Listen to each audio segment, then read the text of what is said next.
Okay, remember that they are changing my voice. I'm not gay. The person on the screen is not me.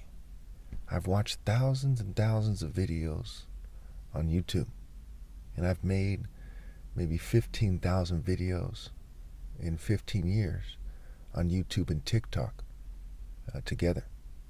Okay, at some point I was only making maybe a video or two a day, but then at some point I started making more like 10 videos a day, and so it kind of equaled out over time and averaged out to one video a day over, it equaled to like 3 videos a day over 15 years, give or take.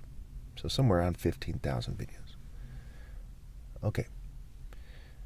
I always look at the situation. I look at the person. The person seems to be telling the truth. I look at whether or not I've done my own research into it, and I have, and I've seen statistics on the news, what have you, that show us that their statistics, according to Pew Research, CDC, various news places, are more or less correct.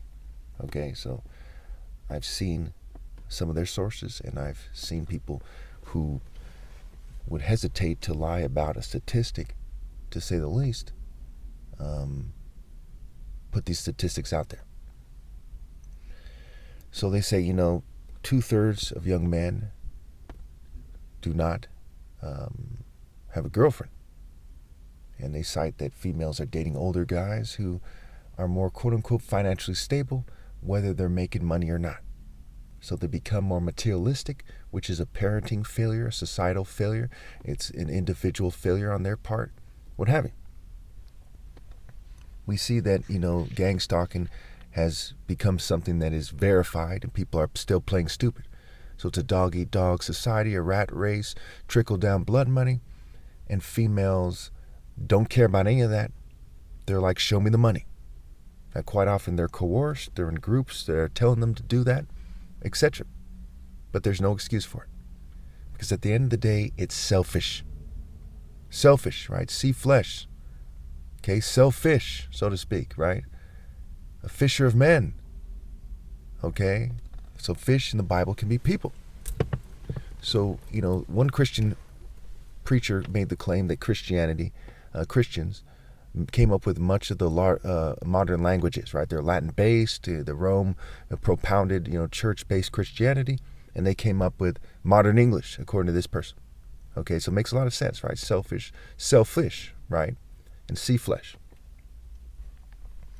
And we'll get into a wordplay video where I prove it definitively. I talk about occult cut-ups, magic spells, police code, gang code, and on and on and on. Okay. So we see that they have a narrative for why it's hard to get a date, even if you're not targeted. That's a bad sign, right? The guy in the video cited hypergamy as well, that people would come across these videos that talk about how women are doing this, and they'd be more hesitant to try. Now keep in mind, I've been on dating sites for many, many years, social media sites, what have you.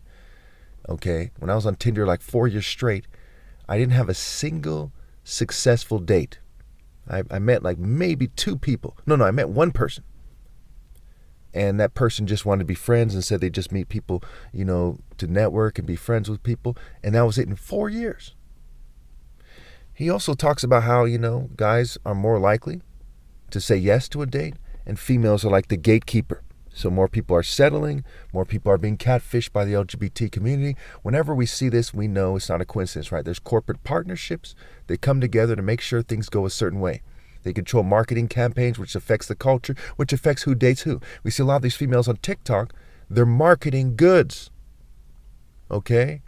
And they're saying, hey, if you want to date me, like this good, have a certain amount of money. So it's very much a corporate controlled culture, which is corporations practicing rape by deception because they're deceiving people into having shallow and materialistic relationships instead of having a worthwhile life with worthwhile relationships. And as a result, females are dating toward the very scum who have ruined dating, while quite often you'll see them themselves arguing that dating is being ruined. Okay? Now keep in mind, there's a bunch of rich players out there. So it's not as simple as every guy's broke and that's all there is to it. There's plenty of guys with money that will date 100 females in 1 year, so to speak. Okay? So the problem for them is not that they're having trouble finding a rich date. The problem is that When rich people control dating, it sucks.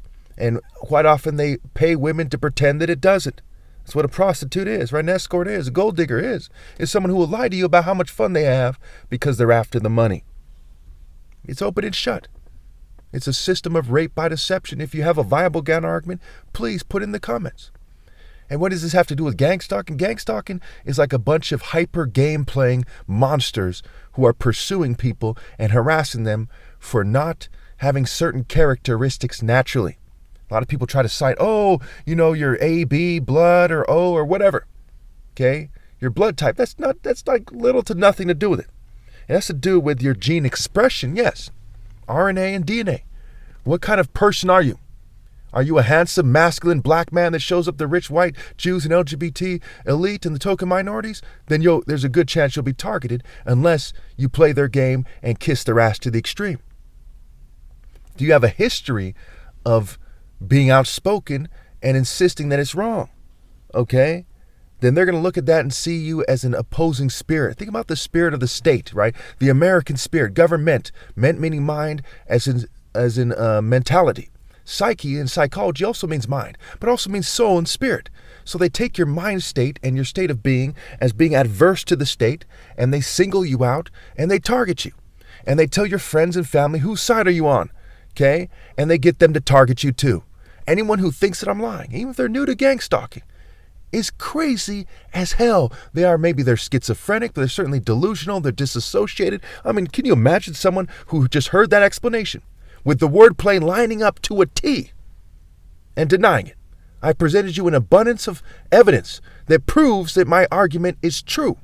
If you deny it, it's what it means to be delusional, to deny the truth in the face of an abundance of facts. And these aren't, political group fabricated evidence, right? So-called studies made by, people with ulterior motives. These are irreversible, universal facts.